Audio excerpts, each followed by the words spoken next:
Are you talking about the monsters? Monsters? They looked like monsters to you? Los juegos de Silent Hill siempre han sido conocidos por su ambigüedad, y no lo digo desde la perspectiva de nosotros como jugadores, sino porque esa ambigüedad fue diseñada de forma intencional. Los propios desarrolladores la usan como una herramienta para despertar tu curiosidad y hacer que ciertas preguntas permanezcan en tu cabeza mucho después de terminar el juego. Hace unos cuantos meses se estrenó el juego tan esperado Silent Hill F, y obviamente tuve la oportunidad de jugarlo. Y gracias a esa muy terrorífica experiencia, pude recordar un dato que había dejado en mi subconsciente como por muchísimo tiempo. Un dato que es acerca de una de las entregas de Silent Hill. Y pues esta vez me gustaría hablar de ese misterio, que es demasiado extraño. Un misterio que realmente y muy sinceramente no creo que tenga una respuesta definitiva. El misterio del que hablo está relacionado con Silent Hill 3, y no exagero cuando digo que ha permanecido grabado en la mayoría de los jugadores durante más de 20 años, desde que el juego salió en 2003. Como muchos fans saben, la protagonista aquí es una adolescente llamada Heather, y dentro del lore general de la saga, ella es uno de los personajes más importantes porque es la hija de Harry Mason, el protagonista principal del juego original. Pero la historia de Heather es mucho más compleja de lo que parece. Básicamente, ella nació como el resultado de un ritual ocurrido en el primer juego. Ella es la encarnación tanto de Alessa Gillespie como de Cheryl Mason, y al mismo tiempo fue elegida para convertirse en el recipiente de una entidad oscura que el culto de la orden deseaba invocar. En pocas palabras, la identidad de Heather es un rompecabezas en sí mismo. Su existencia fue construida a través de varios acontecimientos que necesitarían un video entero dedicado solamente para explicarlos. Y de hecho, esta es una de las razones detrás de su dolor y de su miseria. La idea de no saber realmente quién es, de no entender qué ocurrió con su propia vida y de descubrir que está siendo utilizada como una simple herramienta para quedar embarazada de algo que jamás quiso, la convirtió en alguien desesperada por encontrar su verdadero propósito y recuperar una identidad propia. Pero más allá de toda esa historia caótica, Heather sigue siendo una adolescente, y esa parte de su identidad viene acompañada de miedo, estrés y una paranoia constante. Tiene que moverse en un mundo donde siempre se siente como una presa, donde las personas a su alrededor parecen observarla con intenciones ocultas, como si todos quisieran algo de ella. Me enfoco en esta parte porque es un elemento crucial dentro de Silent Hill 3. Los desarrolladores lo remarcan constantemente para que entiendas que su feminidad no es solo un simple detalle, sino una pieza fundamental de su psique. Uno de sus mayores miedos es quedar embarazada de la deidad que el culto intenta invocar. Ese terror terminó convirtiéndose en una especie de fobia. Heather se volvió ansiosa, desconfiada y profundamente temerosa de cualquier hombre que se acerque a ella, creyendo que todos querían acceder a su cuerpo por razones retorcidas. My daddy always told me not to talk to strangers. Y ese pequeño diálogo dice mucho más de lo que parece, porque al final, los desafíos de Heather en Silent Hill 3 son posiblemente los más aterradores de toda la franquicia. No importa a dónde vaya, siempre termina rodeada de manifestaciones extrañas, obligada a defenderse de monstruos que representan el horror dentro de su mente, como chica, como adolescente y como hija. Pero aquí aparece la verdadera pregunta. ¿Estamos realmente seguros de que Heather se está defendiendo de monstruos horribles que quieren matarla? ¿O simplemente nos hicieron creer eso? Porque ese es el misterio con el que todo jugador termina después de acabar el juego. Esa es la pregunta. Eso es el dato incómodo. Y no porque la gente se lo invente por su cuenta, sino porque el propio Silent Hill quiere que pienses en ello. Durante tu partida te encuentras con una criatura llamada Leonard Wolf, una manifestación grotesca de un antiguo misionero que alguna vez trabajó para el culto. Su presencia ya resulta perturbadora por sí sola, como si algo profundamente humano hubiera sido deformado hasta volverse irreconocible. Después de derrotarlo, Heather despierta en otro lugar, confundida, desorientada, como si ni siquiera ella estuviera completamente segura de lo que acaba de ocurrir. Pero más adelante, después de atravesar esa gran misión y conseguir varios objetos importantes, finalmente encuentra a Vincent en una biblioteca. Hiya, Heather. You show up everywhere, don't you? You make me sound like some kind of unwanted pest. Para quienes no conocen a este personaje, Vincent es una figura importante dentro del culto de la Orden, pero igual que muchos de sus miembros, es un manipulador brillante, un psicópata envuelto en carisma. Alguien que sabe exactamente qué decir para jugar con la mente de los demás. Durante la conversación, intenta convencer a Heather de que ambos están del mismo lado y que deberían trabajar juntos contra Claudia Wolf, la mujer del culto obsesionada con completar el ritual donde el embarazo de Heather es una pieza esencial. Pero el diálogo entre ambos continúa y continúa. Y mientras Heather se resiste, Vincent empieza a dejar de sonreír. Sus palabras se vuelven más frías y más crueles, hasta que finalmente la acusa de algo mucho peor que cualquier cosa que ella esperaba escuchar. Don't stand there looking so smug. You're the worst person in this room. Según él, Heather disfruta matar, disfruta escuchar el sufrimiento de los demás, disfruta presenciar ese instante exacto en el que un alma abandona su cuerpo. You feel excited when you step on them and snuff out their lives. Vincent nunca dice de forma explícita a qué víctima se refiere, pero tanto Heather como nosotros como jugadores asumimos lo mismo de inmediato. Los monstruos, los enemigos que hemos eliminado durante toda la aventura, las criaturas horribles que nos persiguen por pasillos oxidados y habitaciones imposibles, eso es de lo que está hablando, o al menos eso creemos. Porque cuando Heather le pregunta directamente si se refiere a eso, Vincent responde con una frase que terminó convirtiéndose en una de las más perturbadoras e icónicas de toda la historia de Silent Hill. Monsters? They look like monsters to you? Oh no. Don't worry. It's just a joke. Pero no suena como una broma. Y ese es precisamente el problema. Porque la reacción de Vincent cambia todo. Por un instante, Heather entiende algo horrible, algo que también atraviesa la mente del jugador como un golpe helado. Vincent no estaba hablando de monstruos. Y si eso es cierto, entonces la pregunta se vuelve insoportable. ¿A quién hemos estado matando realmente? Ese segundo de silencio, ese pequeño gesto de horror en Heather es suficiente para sembrar una idea que permanece durante años. Una idea insoportable.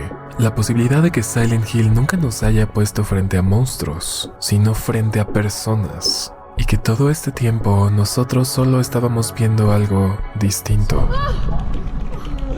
Is this a dream?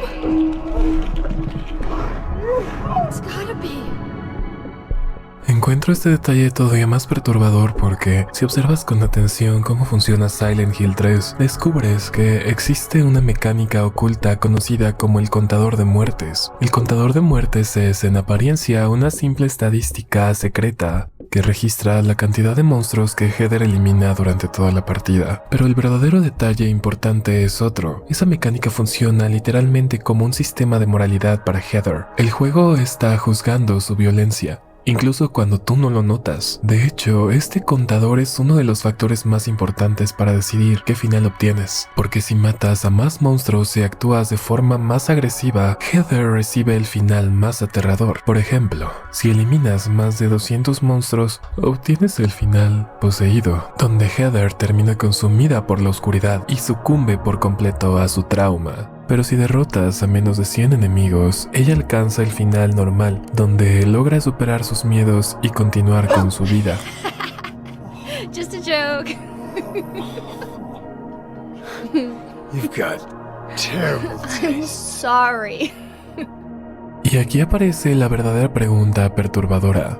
¿Por qué matar tantos monstruos y defenderte con violencia es considerado secretamente como un pecado dentro del juego? ¿Por qué Heather es castigada por eso sin siquiera darse cuenta? Insisto que pienses en esta idea porque si juegas varias veces y observas cómo funciona este sistema, notarás algo extraño. La cantidad de enemigos en lugares civiles, normales y aparentemente pacíficos parece muchísimo mayor de lo necesario. Y lo más inquietante es que, en realidad, Muchos de ellos ni siquiera bloquean tu progreso. Puedes evitarlos, puedes simplemente correr, escapar, ignorarlos. Y así el contador solamente aumentaría si decidieras enfrentarlos, si decides acabar con sus vidas por tu voluntad propia. Y esa agresividad es precisamente lo que empuja a Heather hacia el final poseído. Como si el juego quisiera decirte que su descenso a la locura no ocurre por sobrevivir, sino por disfrutar la violencia. Como si matar no fuera defensa, sino una pérdida progresiva de su inocencia. Entonces, en teoría, muchos de estos monstruos que aparecen en lugares civiles no cumplen con otra función más que poner a prueba el comportamiento y la moral de Heather. Y eso me obliga a pensar algo todavía peor.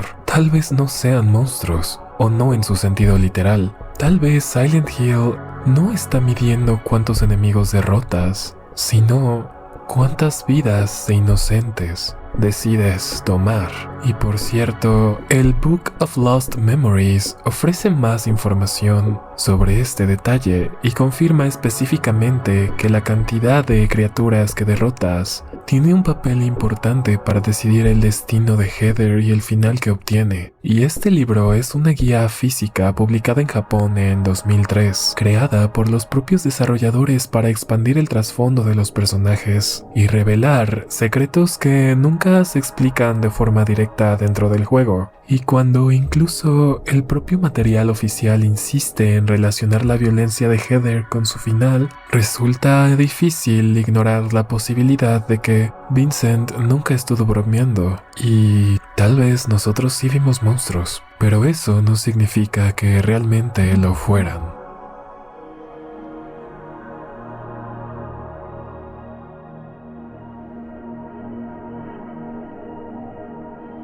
Mi sospecha de que los monstruos podrían haber sido originalmente humanos no significa que necesariamente esté hablando de personas aleatorias de otra realidad, sino que también podría significar que las criaturas que Heather ve son residentes inocentes que fueron manipulados por el culto. Y eso no sería algo extraño dentro de Silent Hill, porque el propósito principal del culto siempre fue controlar a los habitantes de cualquier pueblo al que llegaran, jugar con sus mentes y utilizarlos como herramientas para sus propios rituales.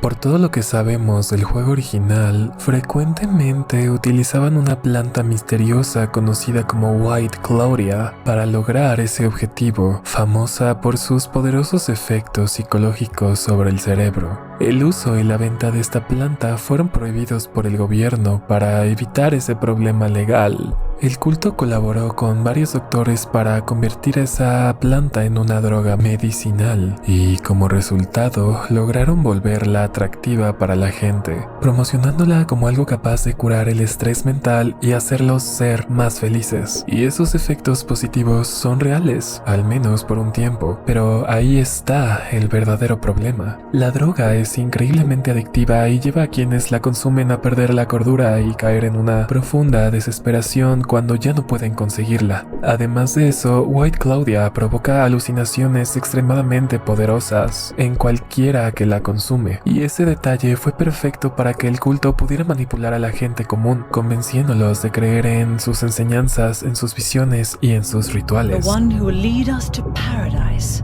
with blood-stained hands.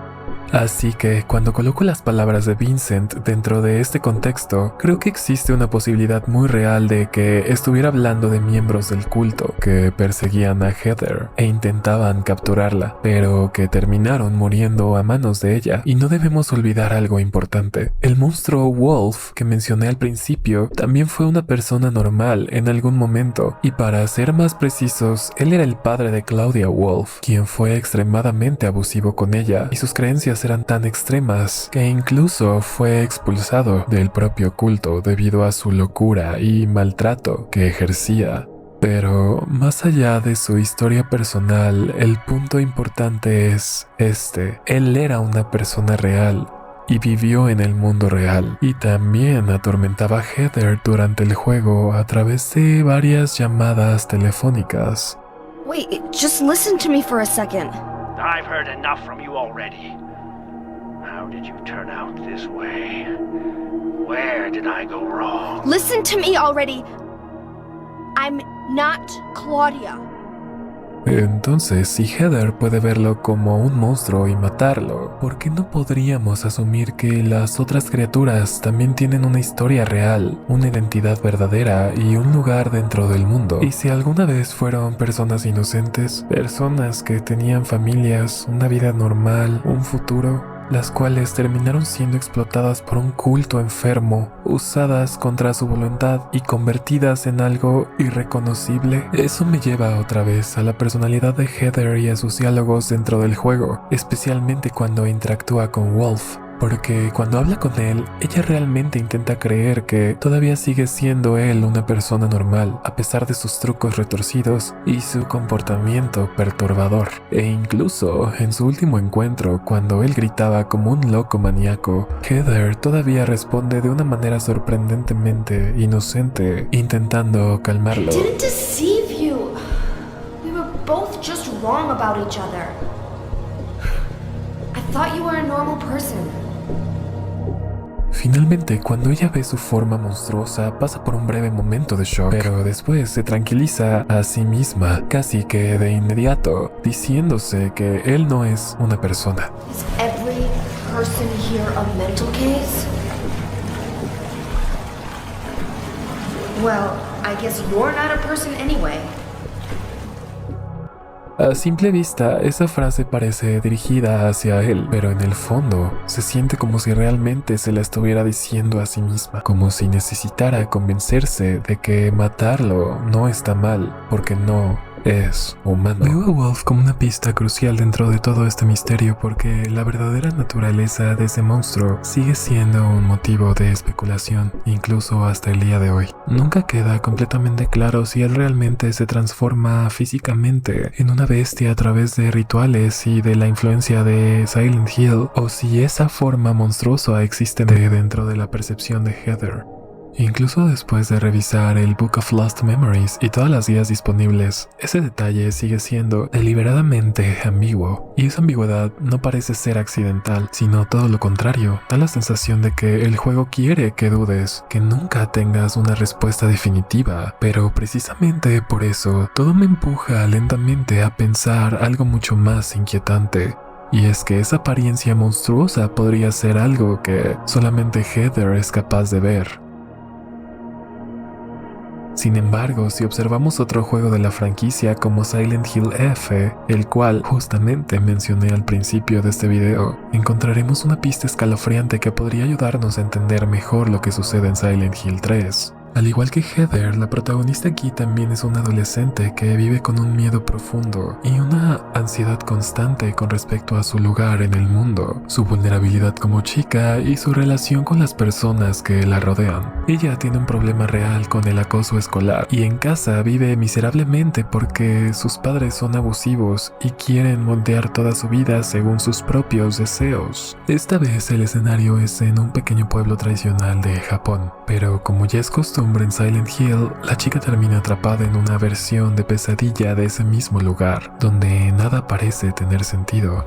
Y a donde quiera que va se encuentra con monstruos perturbadores que representan sus miedos, sus inseguridades y todo aquello que ella intenta reprimir. Pero a veces esas criaturas también se parecen a personas que ella conoce personalmente, a sus amigos y a su familia. Y conforme avanza la historia, la duda sobre esos rasgos físicos se vuelve cada vez más evidente, hasta que llegas al final por defecto del juego donde todo cambia. En ese final, la protagonista Hinako comienza a sufrir una crisis de histeria intensa y termina tragando una cantidad absurda de pastillas desesperada por calmarse. What is that? How long have you been taking this? Is it really okay to take this? Yes, I'm fine. These things help me calm down. Stop that. Después de eso, derrota una horrible manifestación nupcial de sí misma y rechaza el matrimonio que sus padres habían planeado forzosamente para ella. Mientras intenta escapar de hordas de enemigos y después de esquivarlos, descubres toda la verdad. Los eventos de todo el juego no eran más que un episodio psicótico dentro de la mente de Hinako, provocado por las drogas. En el mundo real, Hinako ni siquiera era una adolescente. Era una mujer de unos 20 años que perdió completamente la cordura durante su propia boda y se escapó. Pero la parte más impactante viene después. Antes de huir, literalmente mató a muchas personas durante la ceremonia y vio a todos aquellos convertidos en monstruos. Las pastillas destruyeron su psique y llenaron su mente de alucinaciones, y como ya estaba profundamente furiosa por su matrimonio forzado, sentía que todos a su alrededor eran monstruos que estaban arruinándole la vida. Según varias pistas como las llamadas telefónicas y los reportes policiales, se implica que entre las víctimas estaban sus propios padres, el hombre con el que se iba a casar e incluso sus amigas Shu y Ringo. Cockroach 01 to HQ. We haven't found the knife used by the suspect at the scene. Chances are good that it's still in the suspect's possession. Better consider her armed. Over. Después de abandonar la escena, Hinako intentó alejarse de sus crímenes convenciéndose de que se estaba defendiendo de los monstruos, pero en realidad ella estaba masacrando a personas normales. Y si has estado prestando atención a todo lo que hemos hablado hasta ahora, seguramente ya notas una similitud inquietante entre las cápsulas que Hinako consumía y los efectos psicológicos de White Claudia en el pueblo de Silent Hill. De hecho, esa similitud provocó un enorme debate entre los jugadores después de terminar el juego, porque hay muchísimas señales en Silent Hill F que resaltan una conexión entre ambas sustancias. De todos modos, esa es una discusión para otro video, pero la verdadera pregunta que quiero plantear aquí es esta: ¿y si Heather estaba bajo la influencia de White Claudia de la misma forma en la que Hinako estaba destruida por aquellas pastillas? ¿Y si el culto no solo utilizó esa sustancia en residentes aleatorios del pueblo, sino que también expuso a Heather sin que ella misma lo notara? Lo que encuentro más fascinante de esta parte del lore de Silent Hill es que el concepto detrás de White Claudia no es completamente ficticio, y existen inspiraciones reales que llevaron a los desarrolladores a convertirlo en un elemento tan lógico dentro de la historia. La planta puede parecer algo sacado de una película de terror para la mayoría de las personas, pero en realidad es prácticamente idéntica a los famosos hongos de psilocibina. Estos hongos han existido durante siglos en distintas partes del mundo, pero están fuertemente asociados con las culturas latinoamericanas, especialmente en México. Para muchas personas se les conoce simplemente como hongos mágicos, y ese nombre no es una exageración, porque estos hongos pueden alterar tu mente de una forma capaz de cambiar por completo tu percepción de la realidad.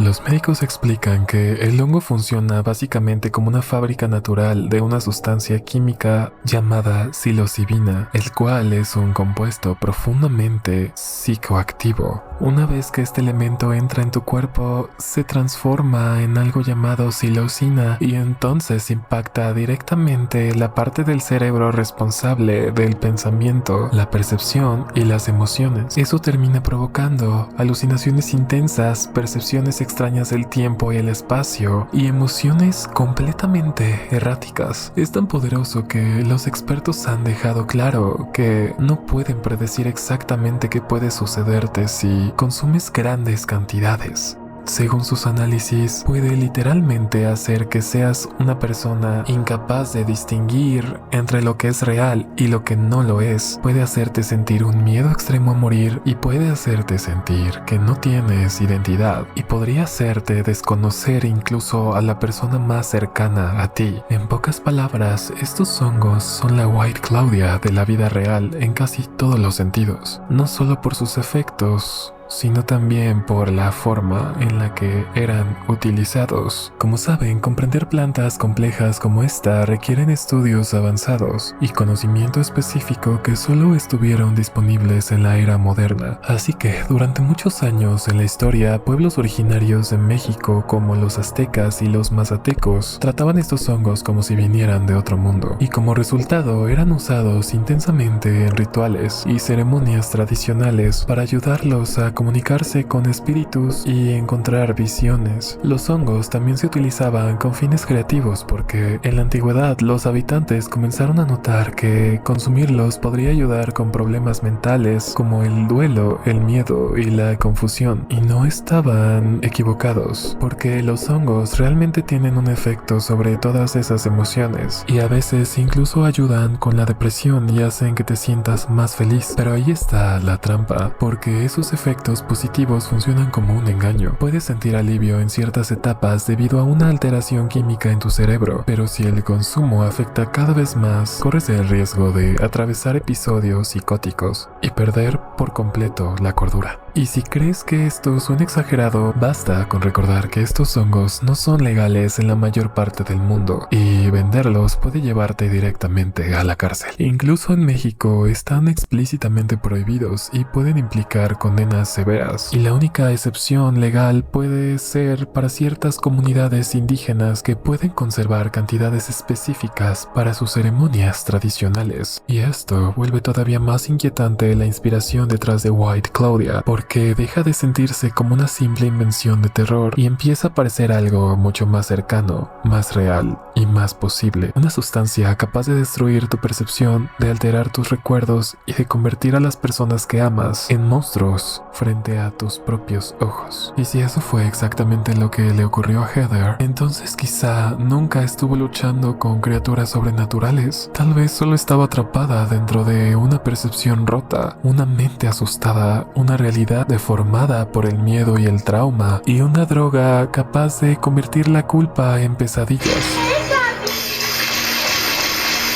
Y si eso es cierto, entonces Vincent no estaba bromeando. Tal vez nunca estuvo bromeando. Tal vez solo estaba diciéndole la verdad más horrible posible. Que los monstruos no eran monstruos y que cada golpe, cada disparo, cada muerte fueron algo muchísimo peor. En resumen, el origen de los monstruos y la percepción de los personajes dentro de Silent Hill probablemente seguirá siendo un misterio para siempre, porque así fue exactamente como estos juegos fueron diseñados. La ambigüedad no es un error, siempre es intencional, y todo encaja con la forma en que funciona el pueblo de Silent Hill, construido sobre una mezcla enfermiza entre realidad y delirio, entre culpa y percepción, entre aquello que existe y aquello que la mente decide crear. Y ese es precisamente el terror de verdad. No saber si estás huyendo de un monstruo o de ti mismo, no saber si estás sobreviviendo o si en realidad eres tú quien está destruyendo todo a su paso. Silent Hill nunca te da respuestas completas porque no quiere hacerlo. Quiere dejarte con la duda, con esa sensación incómoda de que algo no está bien, de que quizá todo lo que viste estuvo mal desde un principio. Tal vez por eso, después de tantos años, seguimos hablando de estos temas y la franquicia se hace atemporal, porque el miedo más fuerte no viene de lo que ves, sino que viene de lo que no puedes probar, de lo que nunca sabrás con certeza. Y en el caso de Heather, esa duda resulta insoportable, porque si Vincent tenía razón, entonces su historia no era de una chica sobreviviendo a los monstruos, era la historia de una joven intentando convencerse de que no estaba haciendo un mal, y eso es muchísimo más aterrador. What a nightmare. Si tienes alguna idea o teoría acerca de este tema, te pido por favor que la compartas conmigo en los comentarios. Y si te gustó este video, por favor dale like y suscríbete. Esto fue Psico Nostalgia. Yo soy Ajax, los quiero mucho y nos vemos en el siguiente video.